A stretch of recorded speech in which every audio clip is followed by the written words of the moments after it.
Good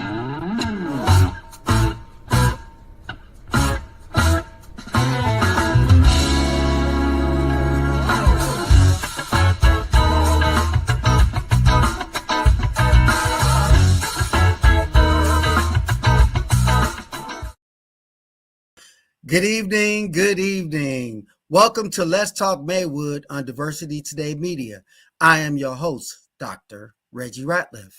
And joining me is my co-host, my co-laborer in the vineyard, and expert investment advisor, Terrence Hollingsworth. Terry, good evening. What's going on, folks? And how are you, Dr. Ratliff?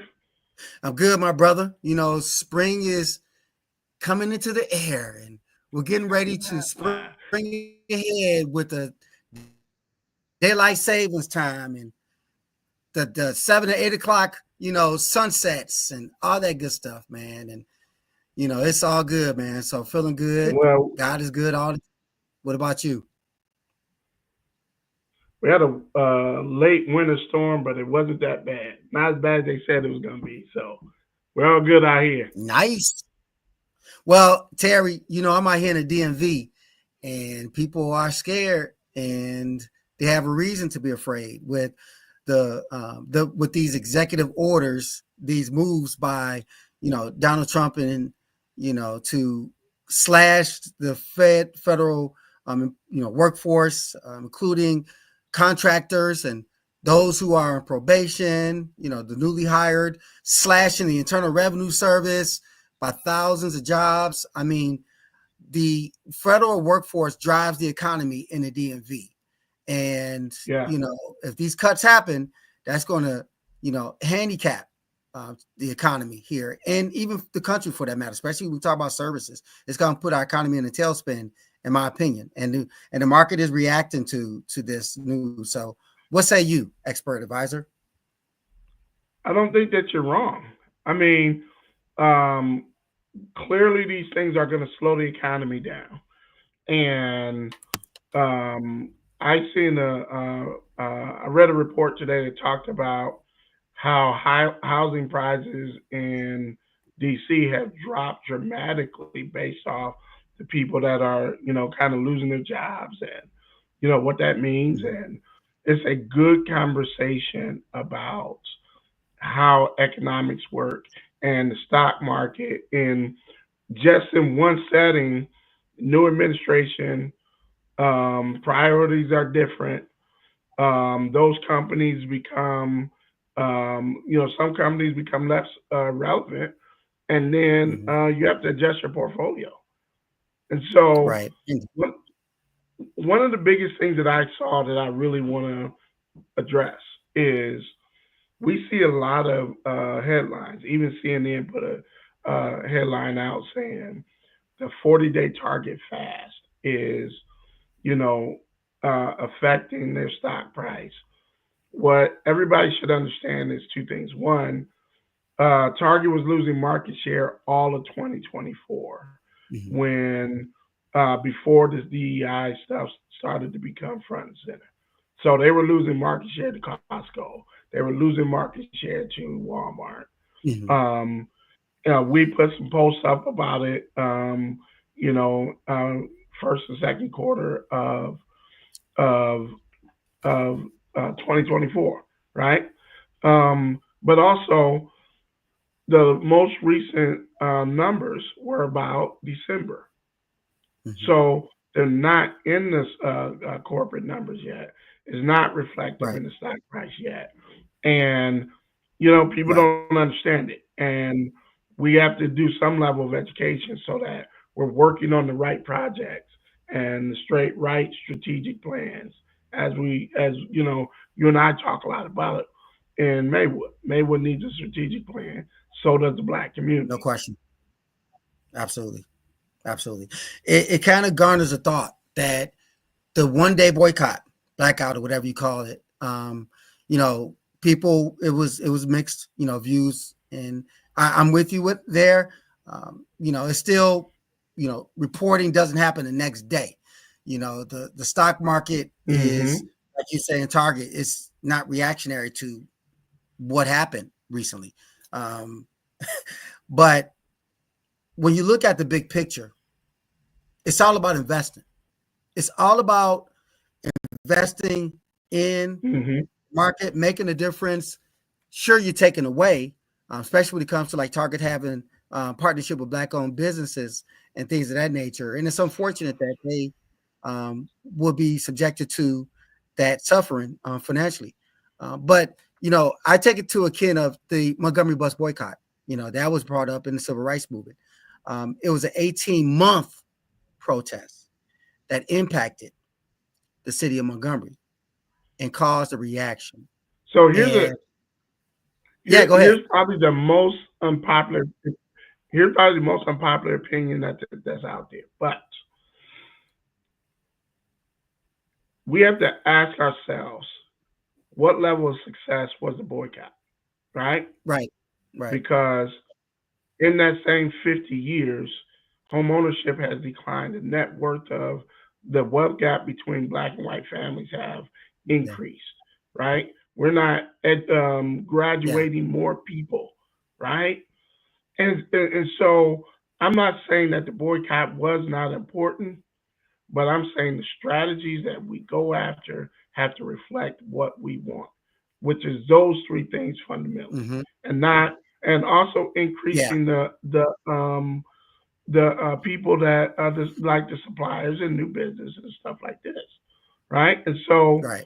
I've had lots of conversations about it, and they've been really unpopular. I don't want to go in details at this moment about what I Right. think is more effective, but at the end of the day, when we say the boycotts and we're running and we're marching and things like this, the sustainability and the end result have to be the same, right? Yeah, no For question. us to call it success. And So it's not easy when you try to have sustainability. That goes to individualism or collectivism. Are you protesting? Are you marching or whatever the case may be as an individual? Are you doing it collectively? And when I think about akin, and I know you brought that up with the bus boycott, it's just the first thing that popped in my mind. There were so many other Black Lives Matter movement and all that other kind of thing. After so many African American males were murdered by white police officers, but when you have something that you mentioned sustainable, the collectivism approach comes in because you have a strategic plan. They did the march to Washington, D.C. when Dr. King made the speech. These are impactful movements that lasted, and it was inclusive because it wasn't just African Americans, although it was led by African Americans that under the umbrella of several large organizations. But in this case, here in the 21st century, it's protest, the movement has evolved. You can't yeah, take the same approach now as you did in 1963, 1964, or whatever the case may be. It has to be, it has to evolve, and you have to have a strategic plan because if you don't have a strategic plan, it's not sustainable. So I know that there's some who said there was a strategic plan for this blackout, and who am I to say it wasn't? But we have to look at the big picture, not just one piece of the pie, but the whole pie in totality from an economic and financial perspective. Do you agree with that? no, I totally agree. I mean, at the end of the day, um, we can't be fig trees, right? We have to absolutely make sure that what we do has lasting effects and we know that the goals that we're after, right? And so, Absolutely. you know, we sound like a broken record when we talk about this with Maywood and their strategic plan that they don't have. Right. But if we don't get this right, in within 10 years, Maywood is going to have Hispanic Hmm. they probably have a majority city council. And now, what then happens with Maywood economically, Right. right? Right. Yeah, I think that you're spot on. I think about the flow of money that's going to come in from the casino. It's already dripping in, and what is the plan for that? What is the plan for partnering between the Park District, the Maywood Park District, and I'm going to introduce our guests in a moment. But what's the partnership between the Maywood Park District, the Village Board, and even the school district? It's inclusive, but if you have a autocratic leader trying to run three different branches, and maybe it ain't gonna work. It's Yeah, not going to work. It's not. So I'll say this as I end. I'm happy the work that we're doing. We want to thank um, Miguel Jones, Trustee Jones, because Yes, some of these things yes, that we talked about with him about what kind of village, where it's led by the mayor, whether it's led by, um, a village manager. We right. first talked about it here, and what did he say? That's right. Well, I'm okay with anything that happens. We need to put it Hmm. to the voters so that they can, Right. um, so the voice of the people is heard, and that is on the ballot, and that's important. And now, let's see about what else goes on, especially with the Park District. Indeed. And I'm glad you said that. I'll end it with, we're going to have Mayor Booker on in the near future.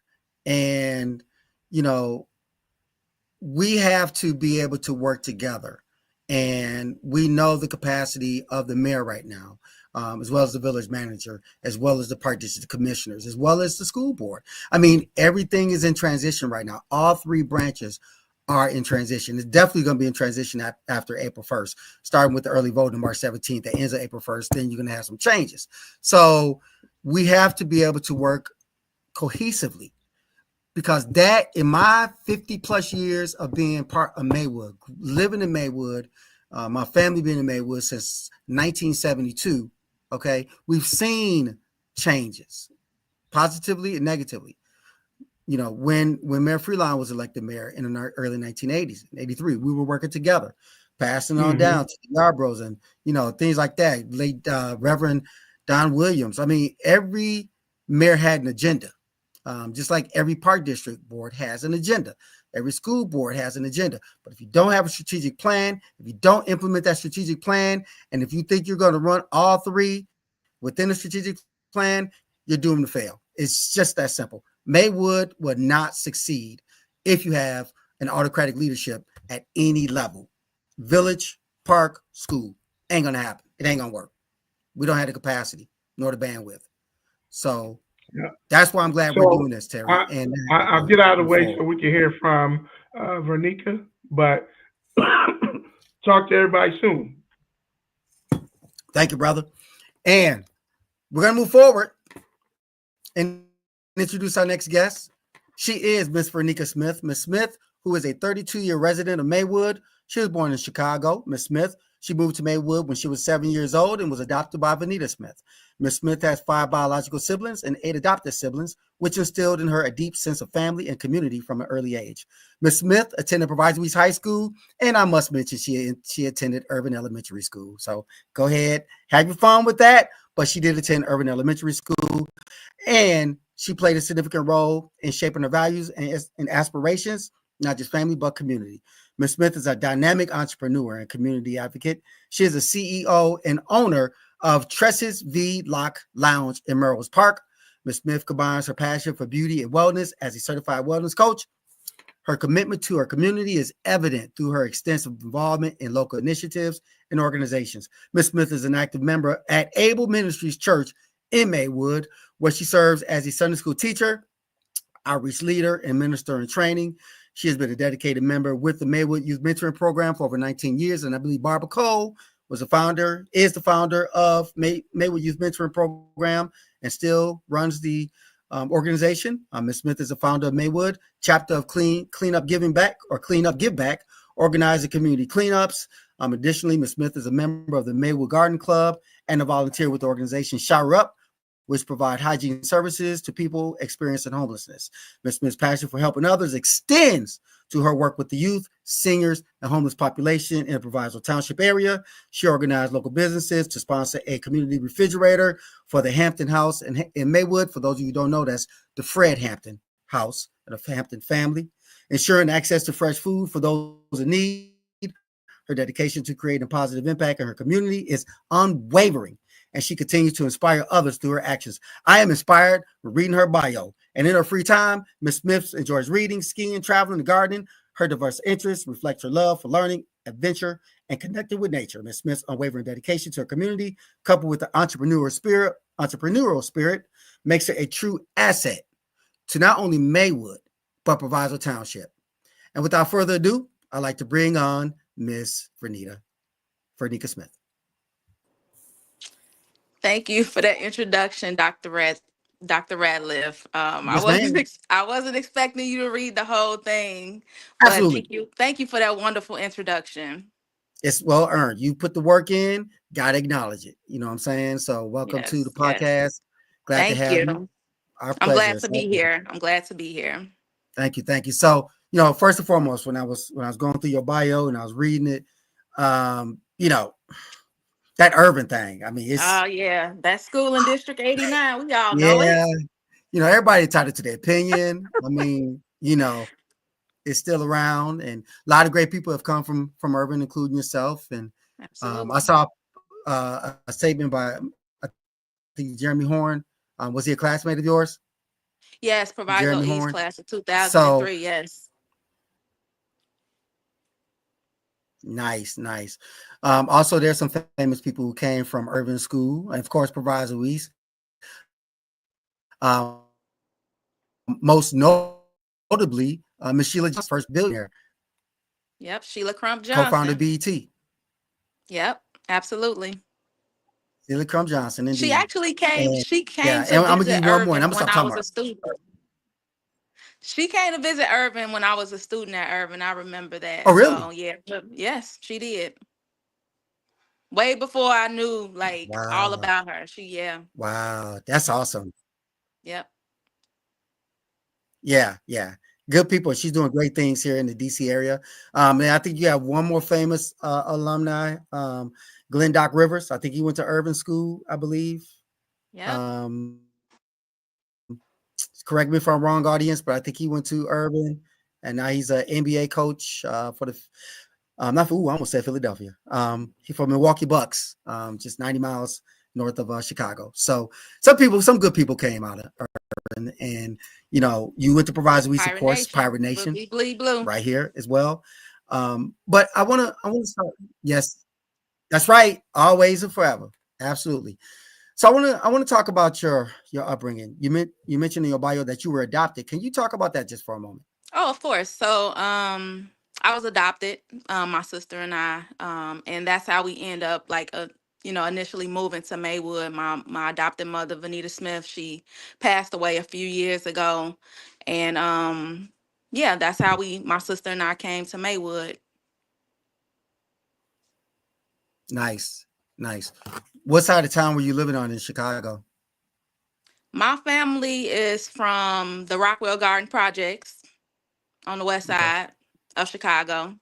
My mother and my father's side of the nice. What's family. So that's where we're from. nice,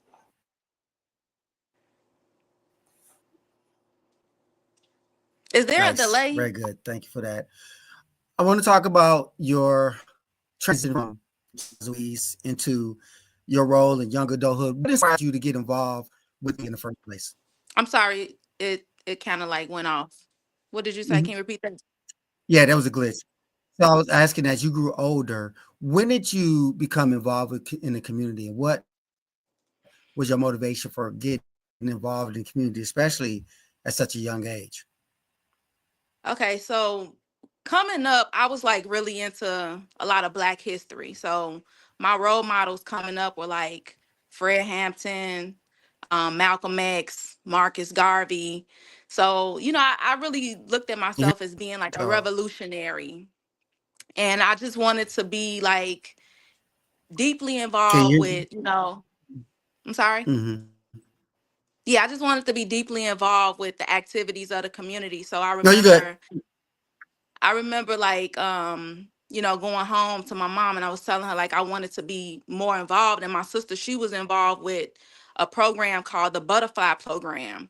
And so they began to tell me about a lady named Barbara Cole who was running a mentoring program. And so we were walking to the store on 17th one day and my sister was like, "Oh, there's Miss Cole right Mm-hmm. there." And I met Miss Cole that day, Mm. and I've been working with her ever since. And so that's how I really got started, being like deeply involved with the community, doing mentoring.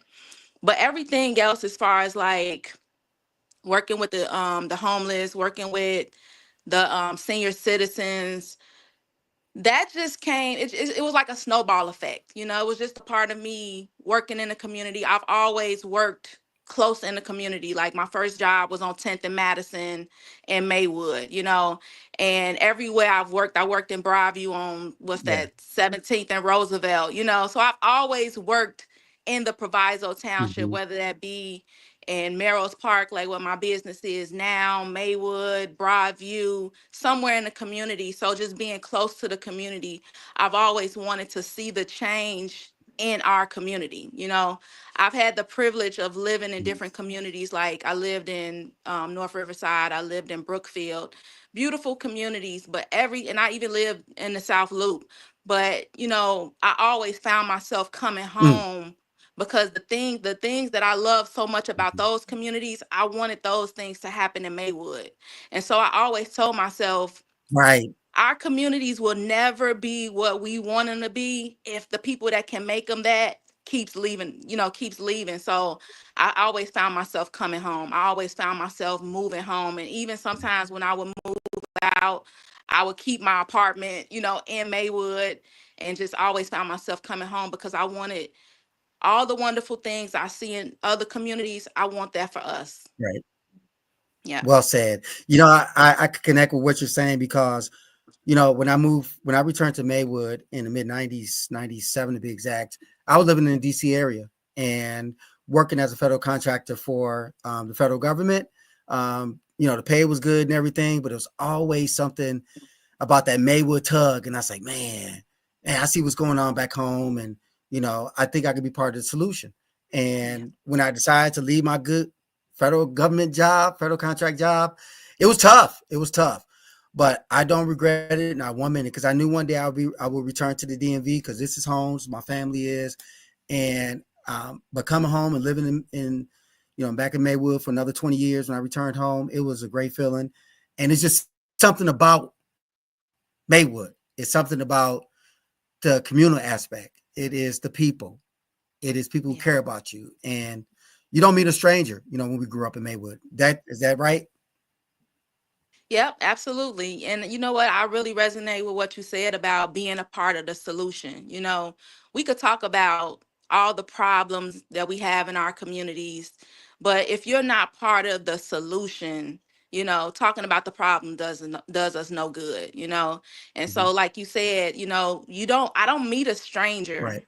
in Maywood, you know, and Maywood has really changed over the years. It's not the same Maywood Hmm. that we grew up in, you know. The people have changed, you know, just things, the Sure. neighbors have changed, you know. We have a bigger Right. Hispanic population um Hmm. on the south side of Maywood than we ever had, you know, growing up. So everything has changed, Right. but it's still the same in a sense. It's still home, you know. So yes, I love the community of Maywood. I love the people of Maywood. Mhm. And it's a feeling that I get that I don't get when I'm anywhere else. So Right. yeah. Right. Well said. Yeah. I mean, to your point, I mean, African Americans have been around in Maywood since the early 20th century.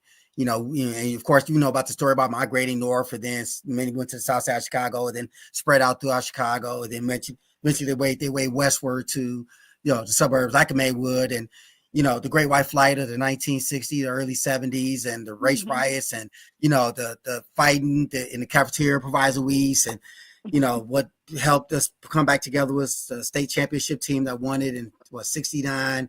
I mean, all that kind of stuff, there's history. But at the same time, the community was evolving. You know, it was white people. Yes. Then black people took over. Now Hispanics are moving in. It's evolving. Yes. And that just shows, you know, the landscape of our nation. We're just a small microcosm of the United States that shows how it evolved. But within that same frame, you know, we have to be able to continue working together because I, everybody didn't support Mayor Freelon when became the first black mayor, Maywood. Everybody didn't Hmm. support him. You know, you had trustees who did not support him. And so here we are today in 2025, some what, 40 some odd years after the first black mayor, and we're moving into the Park District, Central Area Park District, the Maywood Park District. And now here you are amongst other candidates. I think there's 13 candidates Yes, there running are for 13 commissioner. Is candidates. that Yes, it correct? is. Yes, it is. So let's talk about that. Maywood Park District was different when you were growing up as opposed to now. So talk about that. What's your motivation for running for Park District when you are an entrepreneur, and you involved with several different organizations and things like that? Okay, so I was actually approached by residents, a few residents, about running for this position 4 years ago. But I've been around politics, being with the Maywood Youth Mentoring Program. I've been around the politics in Maywood. So that wasn't really something that I wanted to get involved in. But just constantly being approached about it by the residents, it let me know that they felt like it was a need for new leadership at the Park District. And so I started to go to the Park District meetings. And while attending the meetings, I myself saw the need for stronger leadership at the Park District. And being that the reason I moved back to Maywood and I've always stayed close to the community was to be a part of the change, to be the change that I wanted to see.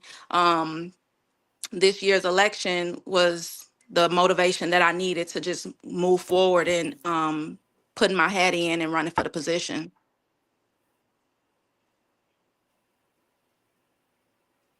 Very good. Now, there's a lot of turmoil um, going on within the leadership of the Maywood Park District, and there's the fighting that's going on outside of the Park District, in particular, with this conversation about the village board wanting to take over the Maywood Park District. But before you address that, I want to go back to your thought about the Hispanic role in the changing community altogether in totality, um, as you see the Maywood changing. So yes, we see Maywood changing, but we also see Hispanic people running for positions. Norma Alonzo, she's running for Park District Commissioner as well. And, the last forum I was on, they asked us, if we thought the community was doing a good job, including the Hispanics with, what's going on in the community, especially the Park District. And I think we can do a better job of, being inclusive. And I'm happy to see that, different people from the community, from the Hispanic community, are actually running for Park District Commissioner. It shows that they want to be involved with the community. It shows that they have an interest in Maywood moving forward. And so, yeah. Very good. You mentioned that you were approached to run for the Park Yeah, District. I Um, was. were you invited to run for any other positions, perhaps trustee, or school board member, or was just mainly Park District? Really, people just ask me about running for the Park District specifically. I'm not sure like what was the motivation behind that, Okay. but I know for a fact 3 people, including a trustee, reached out to me and asked me about running for the position at the Park District. One of the residents actually, he was really concerned about the conditions of the park at the time, and he took me around to different parks to show me, what his concerns were. And he, felt like, my Wow. leadership would be exactly what the park district needed. Right. Wow. So you took on the role of candidate for the Mhm. Maywood Park District, and I know you know about you're familiar with the history of the referendum back in 2006, I believe, about Yes. the Maywood Park District taking over all the parks. But yet here we Yeah. are, nearly 2 decades later, and it still hasn't happened. What are your thoughts about that? And what would you do to transition all the parks back to Maywood Park District if you had your way? Okay, so I do know about, the fact that the village of Maywood was supposed to transfer all of the parks over to the park district, and as we all know, that did not happen. um And so right now, I just feel like, we have to really learn to work together. We're not going to really move forward in the community of Maywood with all of the division. The village of Maywood was supposed to turn the parks over, and I feel like they should turn the parks over. I feel like the park district can show more leadership. They can show that we can handle all the parks, and with us not having complete control of all the parks, we don't receive as much money that we're supposed to, from the taxes, right? So of all of the entities, the Maywood Park District receives the least amount of money compared to the Village of Maywood, compared to the library. The Maywood Park District receives about 1%, um, of the taxes, and Mhm. it's not enough to run our park district the way it needs to be ran. So those parks do need to be returned to the Maywood Park District so that we can function at a high level. We'll never be able to we'll never be able to give the village of Maywood the programs and the services that we deserve if we're not operating at the level, that we need to be operating, receiving all the funds that we need to be receiving. So the funds that's funneling through the village board Mhm. to run the parks that they are, under their jurisdiction, do you believe that'll make a difference for that money to be reallocated to the park district and take over Oh, all the parks? Do you think that would absolutely. make a difference Okay, how so? That would absolutely, because we'll be working with a bigger budget. We're like I said before, we're working with the smallest budget right now compared to the library, compared to the village of Maywood. The park district is working with the smallest budget. And so, for all Mhm. of the parks to be completely turned back over to the park district, what means that we'll be bringing in more money. So we'll have the money to pay the workers. We'll have the money to bring in more programs and more services, and to keep up with the upkeep of the parks. So yeah, we definitely need those parks turned back over to the park district, but we do have to work together. At this point, you guys were talking about before we came on the fact that it's very important in this time that Mhm. the community of Maywood works together on all levels. Nobody can run our village by themselves. This is not a one-man job. Nobody can do it by themselves. The park district needs the village of Maywood. The village of Maywood needs the park district. And we just all need each other at this point. So coming together is very, very important, for the betterment of the community right now.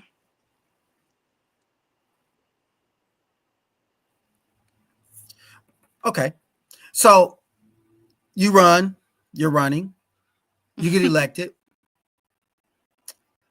Talk about your plans internally because there's legal issues going on between the Maywood Park District and the village board, obviously. So, what would your approach be in turn? Because you said working together, I totally get it, absolutely. Um, but how would your approach look working internally in spite of everything that's going on within the Maywood Park District leadership, the executive director? Now you have one now, but previous ones where it just resulted in mayhem and which led to the village saying, y'all can't handle this. Hmm. We're gonna hold it until we feel like you can handle it. Yeah. So talk about that internal issue, the internal stakeholders, and then talk about what would you say to the mayor and the village board if you elected village park Maywood Park District Commissioner. Okay, so personally, the first thing I think needs to be done when the new commissioners are elected, is we need a thorough audit. I don't think we could really have a strategic plan on how to move forward in the Maywood Park District without actually understanding where we are financially.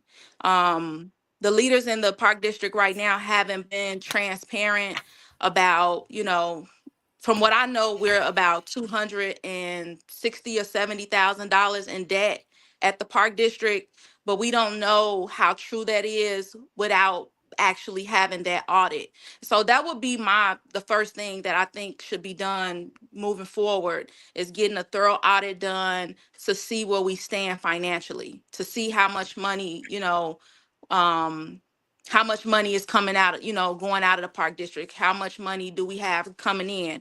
Um, what is how are we receiving monies right now? Being that we haven't had an audit, we could possibly forfeit certain state fundings. And so with that being said, we need to see where we are financially with a thorough audit. I don't really think we can move forward without that. Then after that, moving forward, we have to get on a budget, and being a business owner myself, I believe in operating beneath the budget, not overspending. I really feel like getting the community involved with this would be a great idea. Maybe having friends of the park district. Me and myself and Barbara Cole was talking about this recently. That's when you have people in the community actually come in and volunteer to work at the park district. That way it would be less stress on our budget. We wouldn't have to worry about, paying people for every single role. We'll actually have more community involvement by having the residents come in to participate with different activities and service and programs at the park district. But the number one thing I feel like the park district needs right now is that thorough audit, because we haven't had any clarity, any transparency about where we are financially at the park district. There have been no financial reports reported to the community whatsoever. Mm. Would you settle, or would you, as an alternative to an audit, maybe because you can't afford it, because you are in deficit, although I agree an audit is necessary, but would you settle for a financial review if that affordability is an issue, to see where the park district is, or would you straight audit? No, we need, actually, because the park district hasn't been audited in about 3 years, and there has been talk about mismanaging of funds, things of that nature, even with the last director. So going back to that, I think a thorough audit is absolutely necessary. And I know it's going to be hard work. I know someone came in to try to do it, but it was really too much work for her. But no, I don't think we could settle for just a financial report at this moment. We need a thorough audit to move forward. And what would you say to the external stakeholders? What would you say to the village board in terms of, you can handle this? This is the dawn of a new day. There's new leadership, so we can handle it. Yeah, I feel like, we need to give the new leadership a chance. There's been so much chaos at the village board. Anybody who's tuned in to the board meetings, it seems as if there's been chaos done it's been on purpose. It seemed like there's been people planted in certain positions to disrupt the functions of the park district board meetings. And so I feel, we don't need to dissolve our park district. We don't need to turn it over to the village. We need to see the village, the park district, working under new leadership. And I feel like if we have the right leadership, then we can really begin to turn things around at the park district. You mentioned, and I'm so glad you did, Madam Smith, a strategic plan. You're one of the few guests on our podcast who even mentioned strategic plan. It's essential in moving a community forward at every level. Okay. And so I'm glad that you mentioned that. And so you mentioned that combined with the needs of the Maywood Park District, inclusive of an audit, and talking about community involvement, and how to get a budget on task, and programs. And with that said, Mr. Horn, Jeremy Horn, kind of chimed in there. The question: how would you align your strategic plan through the Maywood Park District with the community to ensure that the needs of the community are being met, including the youth, because there is a lack of youth programs in the village of Maywood, when it has been for several decades. So talk about that for a moment: strategic plan and alignment with the community and the youth and seniors. Let's not forget about the seniors. Don't forget about the seniors. But so starting with the youth. There are a few programs at the park district, for the seniors. I think we still deserve more. But I feel like getting our youth involved is so important at this level. When I was growing up, we always had things to do at the rec. The rec was a big part of us growing up, and we don't see that anymore. I'm not even sure if the rec is actually open. I know the Kimberly Lifer Center is open to the public, but getting our youth involved, I don't know if you saw, but I put out a video and we were actually protesting to get the Kimberly Lifer Center open before it was rehabbed, and that's what we need to get the young people involved, to get them more active, to get their minds working, to get them physically fit, to keep them off the street. We can't move forward in the community of Maywood without our youth. I'm happy with the few programs that we do have going on with the senior citizens, but it's very important that we get the youth back involved with the community of Maywood. We always had baseball teams. We Right. always had football teams. Mr. Yeah. D baseball team was something that was like when we were growing up. So to not have those different type of programs, I'm very concerned that we don't have those athletic programs anymore. Yeah. So to get those programs started back up, I Yeah. think that will really show that we're moving forward in the Mm-hmm. community. I'm so glad you said that. Baseball being an essential part of youth development with athletics. There was also back in the day. I'm aging myself, but there was actually girls softball. Mm. At the right adjacent to the 10th park, and there was minor league baseball. The Dodgers and the Astros and the Mets and the Royals and everything like that. Mm-hmm. And then there were like 12 teams. And then the Little League, there were 16 teams. I mean, there were 8 American league teams, 8 National League teams, and we played against each other in the playoffs. It was a playoffs, and there was a World Series that was played at Winfield Scott Park. I think it's called Connors Park now, but on 17th Park. And then Pony League, they have like 12 teams. And the difference was every team was sponsored by a business. Mm-hmm. Yep. So you had the Chats Corners, you had the Robinsons, you had the Flash Car Wash, you had Maywood, West Maywood Park before it became Maywood Park. And, you had Local 7771 at the Little League level. You had Horsemen's at Little League and Senior League. So I played through all that. That's how I know it. A lot of friendships were developed through baseball. And then they sprouted to other things, basketball, football, that kind of thing. But it always existed. The Central Area Park District ran the baseball league.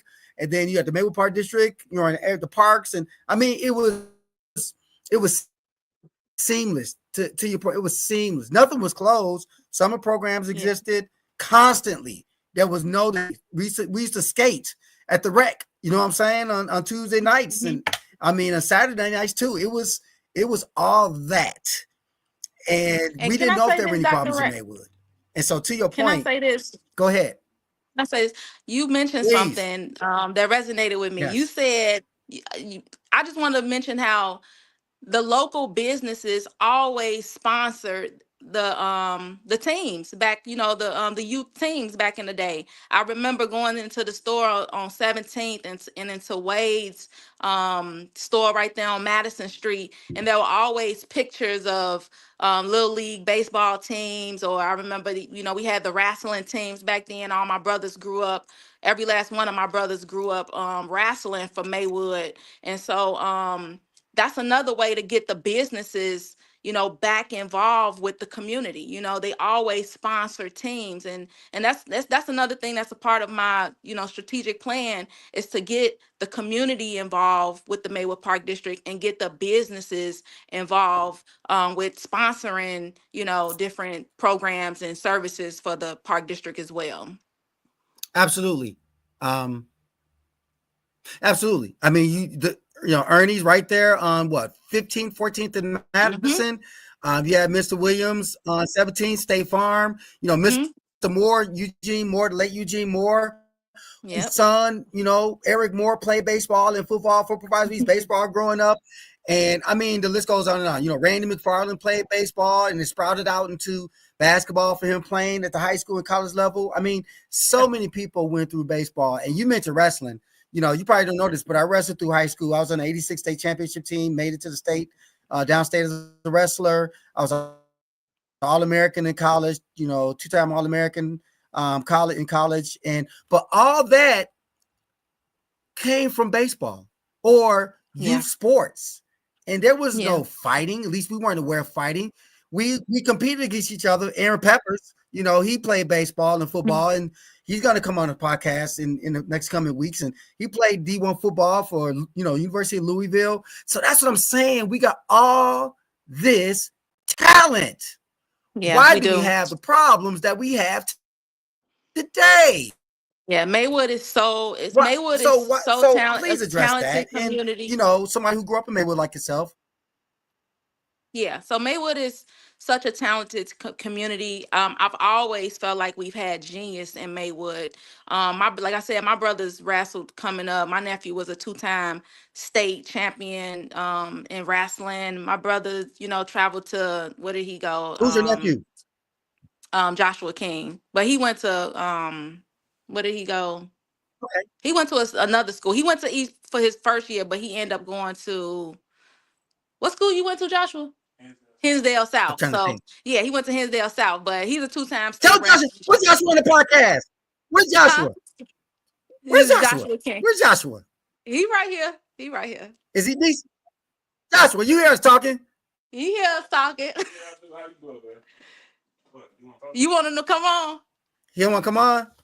You want to come on just for a second? Come show your face now. Nice. Come on. Come on. That's right. Dr. Ratliff. Just come on. Come on, bring your face on there. This my nephew. How you doing, sir? Good, man. How you doing? Good to see you. Once a pirate, always a pirate. You know what I'm saying? That is true. Yeah, That is true. So what are you doing these days? Right now, just working, getting heavy into training.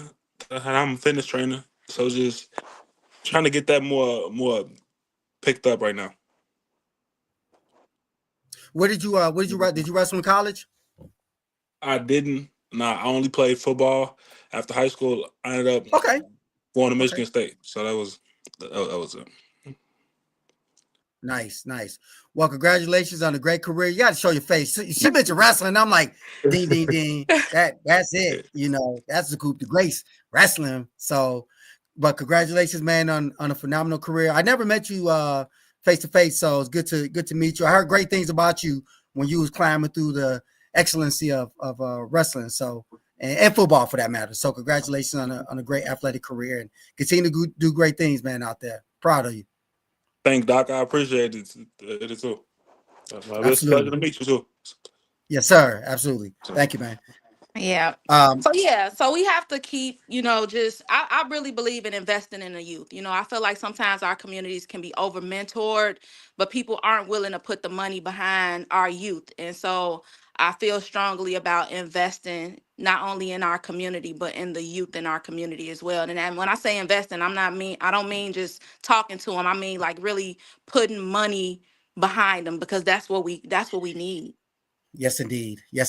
And there are multiple ways of garnishing funds to support the Maywood Park District, so you can run the parks as a legal. Is that correct? As one entity, you can run all the parks, right?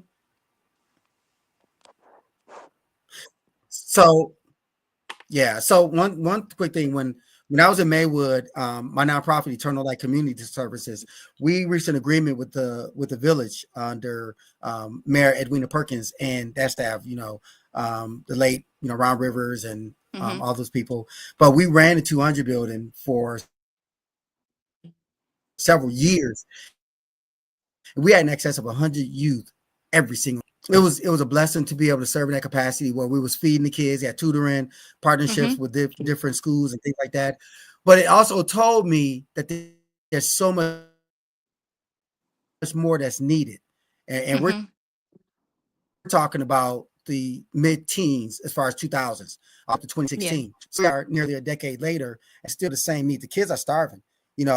How many opportunities were missed to have the next Josh Smith or your brother or Aaron Peppers or Doc Rivers, so, talk about that for a moment before I want to ask you a couple more questions because I know time is starting to thin out for us. Okay, go ahead. I'm ready. I'm sorry, I didn't hear you, Dr. Radcliffe. There was a glitch. If you asked the question. Yeah. So my question is, yeah, let me ask you this question. So in terms of financials, being able to support, having a strategic plan, how would you increase revenue for the park district, such as like securing grants or partnerships or sponsorships to eliminate the deficit that's in place right now? Because you're going to have a lot of eyes watching in this next session for leadership at the park district.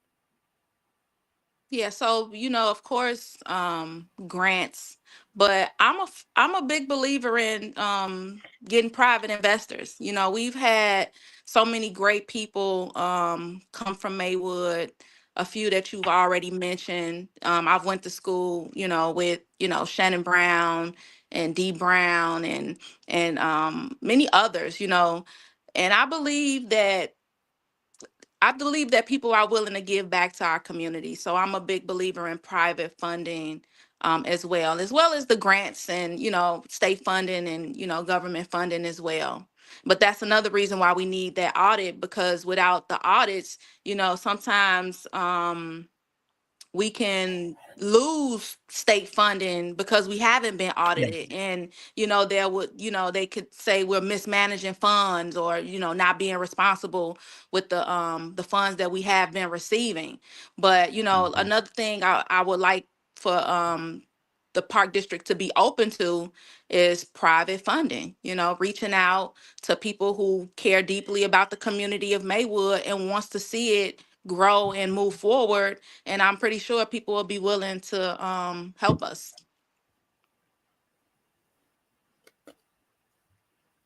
How would you do And that? How would you secure private funding for a government entity like the Maywood Park District?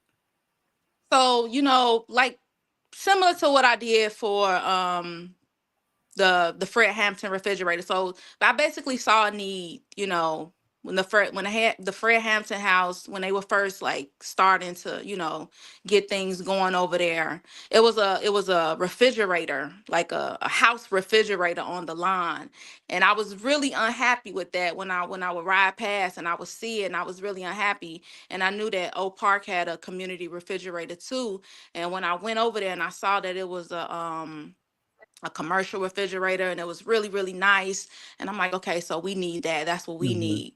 And so I decided to get the businesses involved, and really I just went around and I asked them, if they would like to,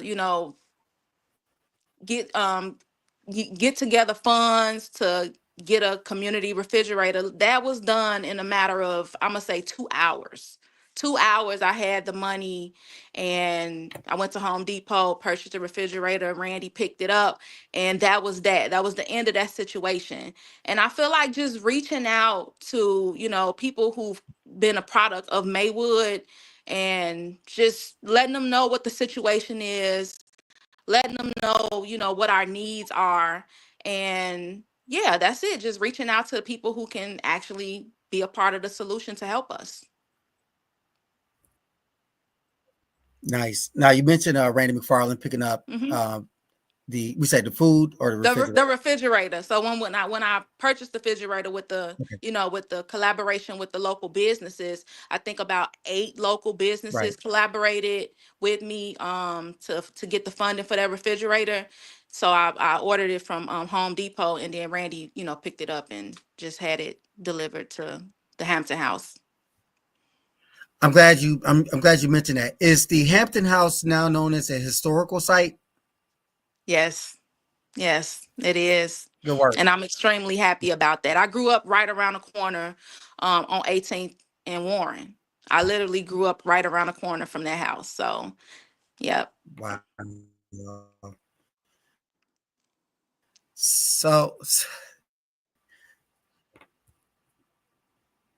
come on. So much history in Maywood. I mean, so much history.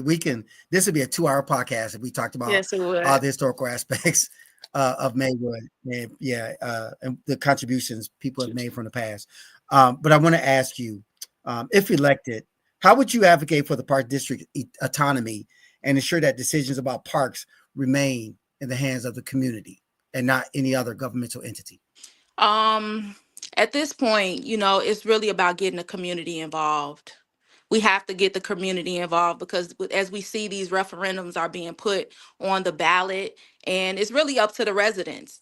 But because they're not engaged, because they're not coming out to the park district meetings, a lot of times they don't know what's going on. And so today I was just at the Maywood Phoenix Homes, and I was speaking to the manager at the Phoenix Homes about coming in and giving the residents a little bit more information in detail about what's actually going on at the village of Maywood, going on at the park district, just to keep them informed. So the first thing we have to do is get more residents involved in what's going on. Sometimes you go to these meetings and it's one or two or three people, and sometimes no one is at the meetings, So the first thing we have to do is get the residents involved. And how do we get the residents involved? How do we get them to come out to the meetings? Back when we were growing up, I know everything is on social media and everything is on the internet,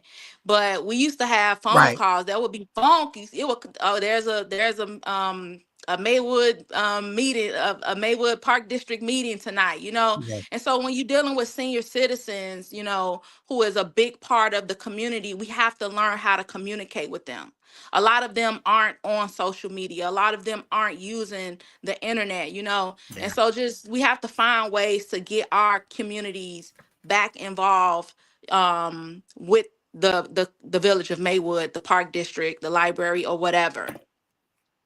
So just getting them involved, letting them know, what's at Very good. stake, because it's their voice that really counts. It's their vote that really counts, So we have to inform them, keep them informed about what's going on.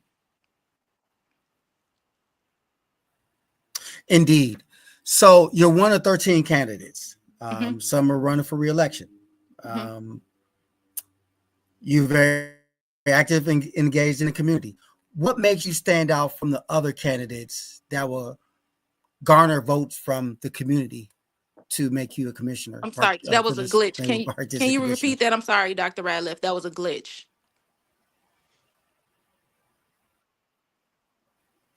So, what makes you unique? What makes you stand out from all the other candidates who are running for what, 3 seats, 4 seats? What makes you stand out from the other candidates? Okay, so first of all, just the simple fact that I've been approached by residents to run for this position. First of all, then my love for the community of Maywood, um, my knowledge as a business owner, how to operate a business, because at the end of the day, you're still operating a business. And so knowing how to operate a budget, um, making decisions as far as the programs and services, I've already have experience being a mentor in the community. I already have experience working with the youth. I've already have experience working with the senior citizens in the community, and just simply my dedication, my honesty, my loyalty, and my willingness to be transparent with the community about the finances of the park district, be transparent about the direction that the park district is going in. Um, I have no allegiance. I'm not a This is why I'm running as an independent, because it's not personal. It's personal as in the sense of, I want to see the community move forward, but I'm not aligned with anybody for any agendas. And my only agenda is to see the community of Maywood advance and forward and grow and be all that we can be. We deserve so much in the community of Maywood, and I'm willing to dedicate my time. I'm willing to dedicate, my life to this as I have. And it's all because I love the community. I love the residents. And I really feel like this is my God given mission. First of all, I want the people to know that not only am I going to work for you, but first and foremost, I work for God. And so that's my number one commitment. Doing what's right in the sight of the Most High God is something that I'm extremely committed to. And I'll be committed to being a Park District Commissioner at the Village of Maywood as well.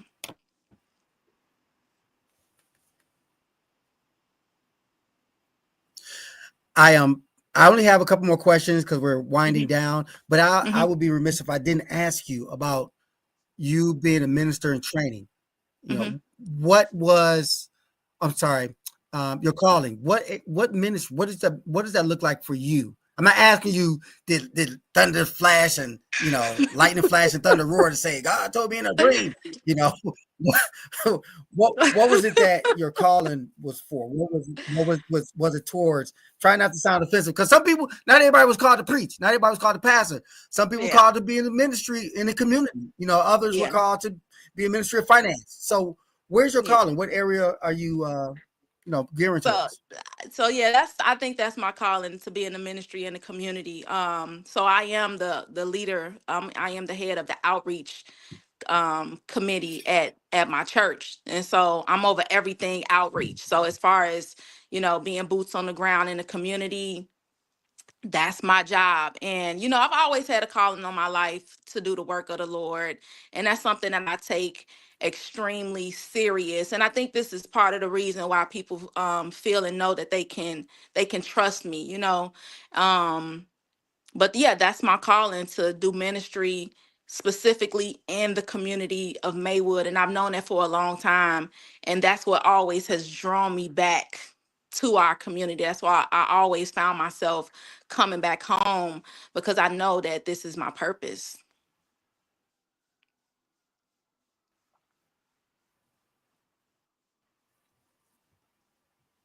Amen. Mhm. Just so you know, Able Ministries, it was not a got you question. Wasn't trying to say that she, just saying she's gonna take over anything, and all you the ministers out there and preachers and deacons and elders and everything. It was a question because we all have a ministry. Yeah. But there's a saying, some will call, some just went, but there's a Mhm. calling. If you call the ministry, because I'm with you. I'm a licensed and ordained minister. My Okay. calling is to the community, Mhm. and to God be the glory for the things He's done through me to be a vessel. So I commend you on accepting your calling and not running Oh, away from it, yes. and being obedient to God's word for you in your life. So, want to ask you, you talked about transparency. If you're elected, how will you ensure that transparency and accountability in the park district decision making and budgeting will happen without any outside interference? How you say, how would I be sure that that happens? I mean, honestly, we have the opportunity to be transparent with the community every time we have a board meeting, by simply giving reports about what's going on, And I think that's one of the reasons why the community is so frustrated with what's going on at the park district, is because when the opportunities present themselves for the board to be transparent and clear about, the financial reports, about what's going on. It's sad that we have to hear about it in the news, that people aren't getting paid, when we're supposed to have meetings every month. So those will be the opportunities that myself and the board will have to be extremely open, transparent, and clear about everything that's going on in the park district. And we have to be clear with the residents, because it's their tax dollars that's funding the park district, And so that's what I plan to do, just be complete, whether it's good or bad. And that's one thing, whether it's good or bad, we have to be upfront with the community about what's going on with their tax dollars.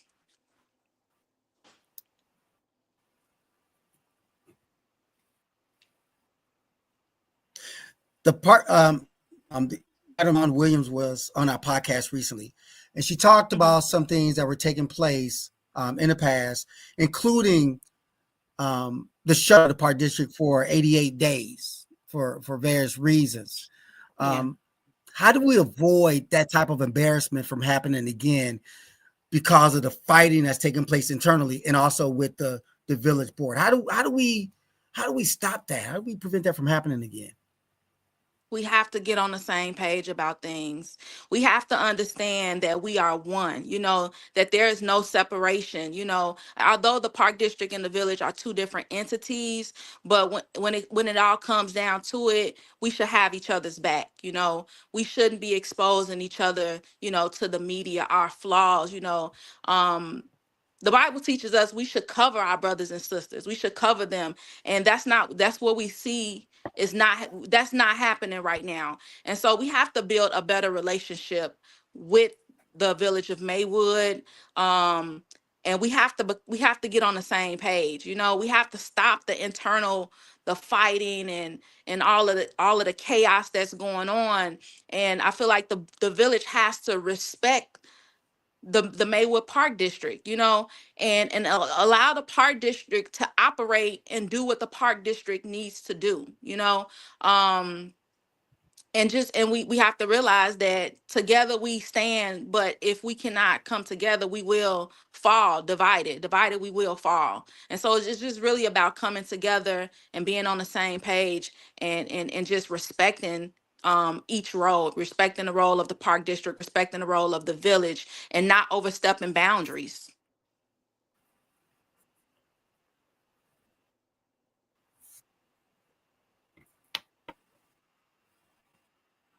Absolutely. Hmm. I think this is my final question. Um, my question is: a community is built from the inside out. We talked about how Maywood had everything we needed growing up. Um, that's not the case today. John McKnight, who was a community organizer, stated that a community is built from the inside out through asset-based community development, using assets within the community to build your community internally. My question for you is, how will you make that happen? Everything you said was on point. You went into depth about the strategic plan, working together, private investing, grants, and things of that nature, community engagement, community involvement. How would you build the community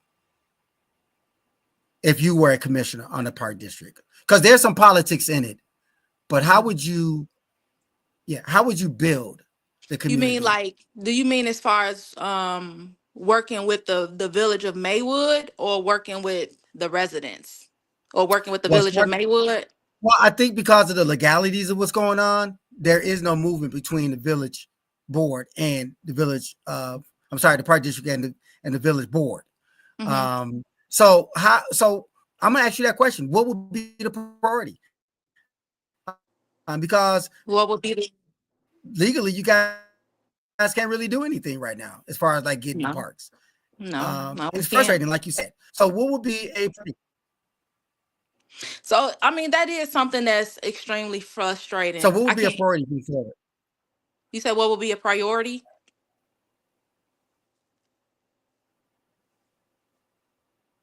I'm sorry, the glitch is throwing me off, but it is extremely frustrating. Yes, yes, ma'am. So it is extremely frustrating, but the priority right now would be um, managing well what we already have, working with the budget that we have, making sure that everything is running properly and smoothly at the park district. Even with only the few parks that we do have, to show the village that we are capable of being responsible with the few parks that we have, with the budget that we have. And hopefully, moving forward, the village will see that, the park district is capable and able to hold its own. And, with the right relationships being built, I hope that we can come to an understanding without having to go into like different other legal matters, or other, like suing the village or anything like that. I would hate to see something like that happen. I feel like we need to be unified right now at this point, moving forward. But just hopefully maintaining what we have, operating within a budget, and just managing, the finances and the programs and the services that we're going to have after this election well enough that the village understands that we can do the job. With the new leadership that's coming into the park district, we'll be able to do the job.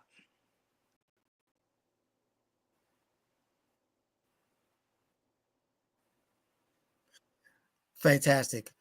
Miss Verneka Smith, I'd like to thank you for joining our podcast again. Sorry about the glitches here and there, It's okay. but I think the community heard your voice as a candidate for commissioner for the Maywood Park District. I would like to give you a couple minutes to express closing thoughts. And again, please do not sign off after giving your closing thoughts. Stay with us, but the floor is yours for closing thoughts. Okay, thank you. First of all, I just want to say thank you guys for having me on this podcast. It's been a pleasure. This has been so much fun. Just, talking to you guys about, my ideas about the park district, my love for the community of Maywood, and how to just move us forward. The park district is so important, to the village of Maywood, and just overseeing and making decisions as far as the programs and services are concerned. We need leaders in position who have a heart for the community, who cares about the community and the residents. And that's what I'm here to do. This is my calling in life. I'm committed to the task. I'm committed to moving Maywood Park District into a better situation, and I'm committed to understanding what our community needs. We have a unique community, and we need certain things to help us move forward, and that's what I'm here for. So I hope you guys will come out on April 1st. Early voting starts March 17th.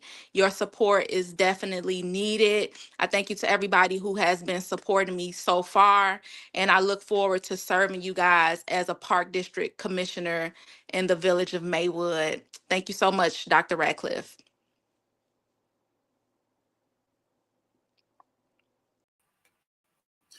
My pleasure, Reverend Verneka Smith. I'd like to thank Reverend Verneka Smith for coming on our podcast and just sharing some of her thoughts with the audience on her vision as commissioner for the Maywood Park District. The Bible says in Galatians 6:2 to carry each other's burdens, and this way you will fulfill the law of Christ. Reverend Smith touched upon that. And in her ministry is the community. 3 separate entities working 3 separate functions. But the piece is missing is togetherness. If you are not together, the community will not stand. It will fall. And there's plenty of burdens going on in the village of Maywood that needs to be addressed. My preference is without the attorneys, so that you could be mature adults and professional. And I know meetings have taken place in the past, perhaps a moderator or facilitator to help navigate through this. But either way, you must work together, because a community that is divided will not stand. Again, thank you, Reverend Smith, Verneka Smith, for joining us tonight. Tune in for our next podcast, where we'll have our next guest in the midst of this campaign season to talk about their vision for the seat that they're running on, whether it's the village trustee or the mayor, the Maywood Park District, or Proviso Township School Board.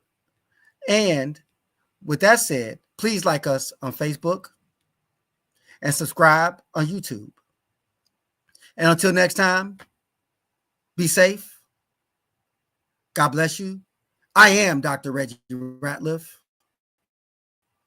and I encourage you to vote. And God bless.